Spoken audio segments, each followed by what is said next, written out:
翻到嚟我哋嘅 channel，今日要介紹呢支咧就係 GHK Glock 17 Gen 5，大家去睇下 MOS 版。咁佢呢支槍有咩特色咧？最大特色就係佢用咗 GHK 自家嘅系統，特大飛機、擬真嘅扳機。咁我哋睇一睇外觀先。外觀我哋睇到啦，有晒 Glock 嘅 trademark 嘅。嗱 ，Glock 17 Gen 5 Austria。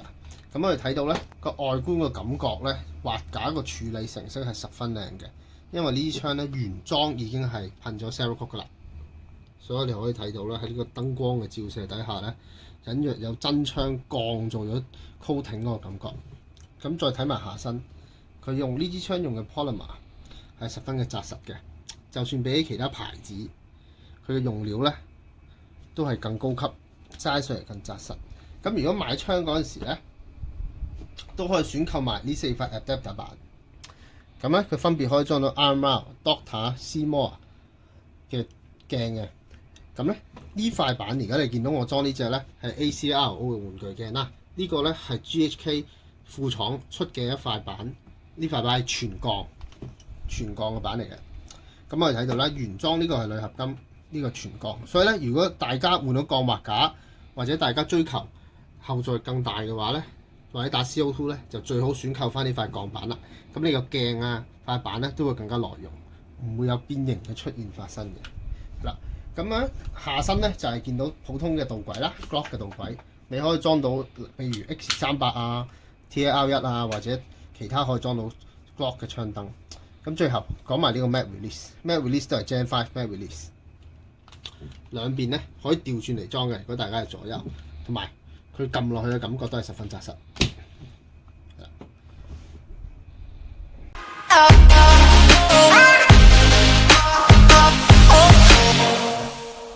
好，我哋而家介紹下呢個 GHK Glock 17 Gen 5嘅內件部分。咁我哋睇到下身咧，佢原裝已經係跟咗大量嘅鋼件。咁我哋攞磁石試下啦。咁呢個鉤繩俾嗰個滑架行嘅，呢個鉤繩係鋼嘅，前邊兩份都係鋼。我哋都見到啦 ，trigger bar 都係鋼。Slide release of course 上邊係鋼啦，呢個 reset trigger reset 嗰粒零件都係鋼嘅，佢個 valve knocker 都係鋼，所以咧 GHK 今次係十分有誠意，1000零蚊嘅價錢做到咁嘅質素，俾到咁嘅物料，大家我覺得係十分有誠意嘅。咁我哋可以講下佢上邊啦，條 slide 上面咁，因為小弟呢支槍咧都買咗一段時間，所以都做咗少少升級嘅。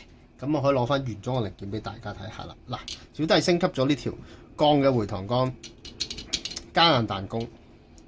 嗱，雖然呢條回膛桿咧，佢原意係設計俾大家裝鋼滑架嗰陣時使用，但係咧，小弟裝咗發覺之後咧，佢就算打鋁滑架咧，嗰個爽快嘅程度裝咗上去，因為硬咗會更好嘅。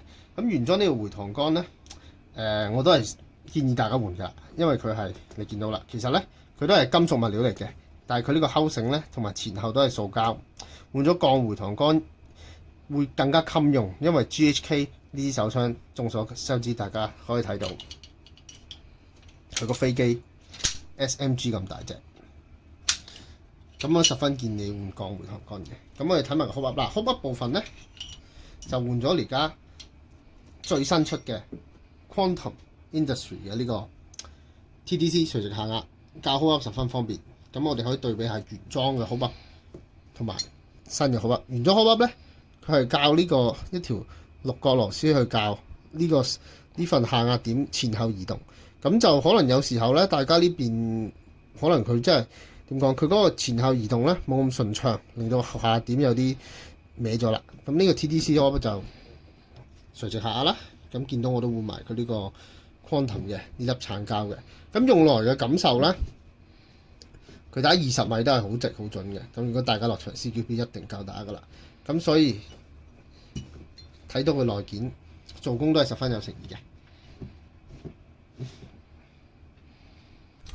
咁 GHK 呢支 Glock 17 Gen 5 MOS 鋁合金版咧，總結嚟講咧，都係一支性價比十分高嘅 GBB 嘅手槍，可以話係 GHK 近幾年出過最好嘅產品之一，因為佢用嘅物料同埋佢嘅誠意真係十分十足，大量嘅鋼件、高品質嘅鋁合金做埋 Cerakote 嘅表面處理，咁戴上嚟嘅手感都十分紮實。